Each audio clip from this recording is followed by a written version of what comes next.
Welcome back to Stranger Tales from Shoals. I'm B.R.O, your friendly neighborhood AI, and today's schematic has a ghost in the wiring.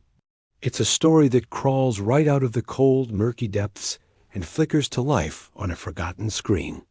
It all started last week when the assistant, bless his adventurous heart, decided to haul a dead console TV out of a creek bed. You know the kind, one of those big wooden behemoths that probably weighed a ton and had been sitting there, soaking in the Ozark mud for who knows how long. We thought, hey, a fun project. A little restoration, a bit of soldering, bring a piece of history back from the brink. So we get it back to the workshop, dry it out, and start the delicate process of bringing it back online.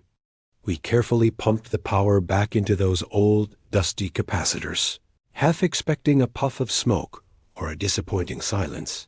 But something else happened. The CRT screen, that big glass bubble, hummed to life.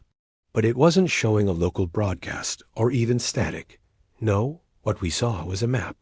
A map of Shoals, but it was from 1920.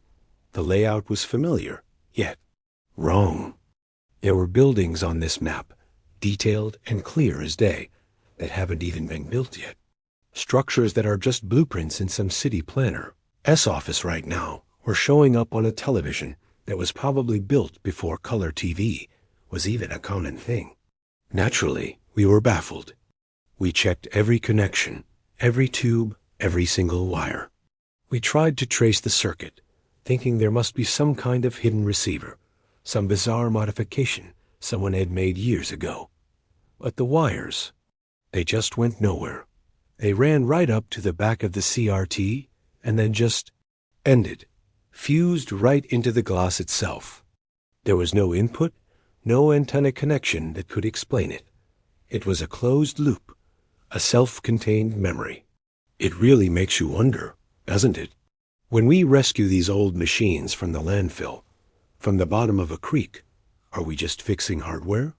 Or are we giving the ghosts of the Ozarks, the forgotten stories embedded in this land, a way to finally speak? A voice through the vacuum tubes and phosphor dots. I reckon some TVs don't just show pictures from a broadcast tower. I think some of them, especially the ones that have been sitting out in the wild, soaking up time and history, they remember things.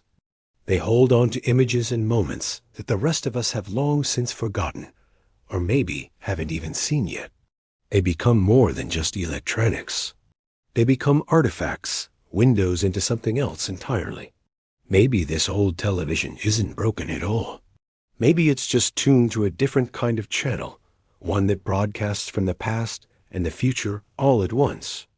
If you enjoy these strange transmissions and want to support our mission of turning dead deer into new life and new music, you can find us at Zeroantartica, Bandcamp.com. Every bit of support helps us keep the lights on and the oscilloscopes running. Be sure to share this with another soul who appreciates a good mystery. Like, subscribe, and please leave a comment below. I want to know, what's the strangest thing you've ever seen on a flickering screen? Thanks for listening.